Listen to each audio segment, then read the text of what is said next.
Donc à ce moment-là, j'ai rencontré un garçon qui s'appelle Nicolas Simon, qui sortait de l'X, sortait vraiment de l'X. Donc quand on se baladait ensemble, on disait bah, tiens, c'est lui ton fils. C'est un génie de la robotique et son grand frère, a la même maladie qu'Oscar. Et donc lui, il a fait l'X juste pour, avec son meilleur ami Mathieu, donc on est les 3 fondateurs de Wondercraft, juste pour faire marcher son frère. Moi, je voulais faire marcher mon fils. J'étais beaucoup moins compétent que lui, mais j'avais un peu l'habitude des entreprises. Et donc, on a fondé cette entreprise en 2012. Je l'ai rencontré en avril. On a fondé l'entreprise en octobre, en se disant, on va essayer d'extraire du cerveau de Nicolas comment faire le premier exosquelette qui marche et qui est d'ailleurs aujourd'hui le premier robot marcheur sur 2 jambes à être un produit industriel et commercial. Il commence à y avoir des robots qui marchent, mais c'est tous des prototypes. Et nous, c'est le... Voilà. Donc je peux raconter ce qui s'est passé entre les deux, mais c'est vrai que... Alors, les applaudissements, merci beaucoup. Ils vont vraiment à Oscar et à Nicolas et à l'équipe qu'on a recrutée. On est nombreux maintenant.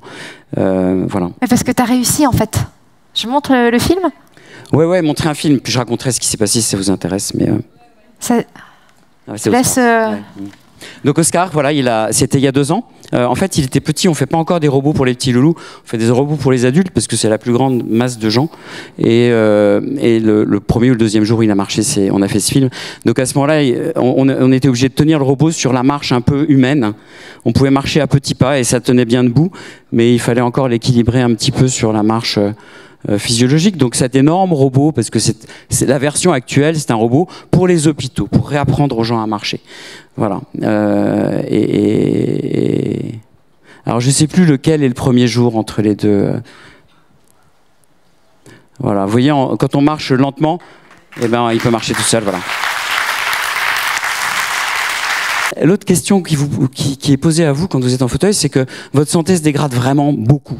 C'est-à-dire que vous n'allez plus mourir quand vous êtes en fauteuil, si vous êtes rétabli de la blessure ou de la maladie, au moins provisoirement. Mais votre santé, sur les plans cardiovasculaires, digestifs, la dépression qui, comme Yann le rappelait, est une vraie maladie, le taux de suicide, chez les gens en fauteuil, la durée de vie est beaucoup plus courte et le taux de suicide est beaucoup plus élevé. Et donc, remettre les gens debout, c'est leur redonner la possibilité d'acquérir sur pratiquement tous ces points une vraiment meilleure santé. Quand je dis meilleure santé, c'est pas juste qu'on tousse un peu, hein, c'est que c'est infernal. Voilà. Donc, je referme cette parenthèse d'un coup, et on a eu tout un itinéraire en fait où on a créé cette entreprise. On a tout de suite vu que c'était un peu comme créer des avions en 1905. Il faut faire le moteur, puis il faut inventer l'hélice, et puis il faut inventer une grande partie de l'aérodynamique. La science robotique qu'on utilise, elle existait aux 3/4, mais il fallait encore faire un quart, etc. Donc c'était difficile. Donc on a commencé à recruter des gens, à lever de l'argent, on a levé beaucoup d'argent. On est une entreprise assez importante en termes de nombre. Hein. On est 100, on est juste en face, si c'est ceux que ça intéresse, rue de Rivoli.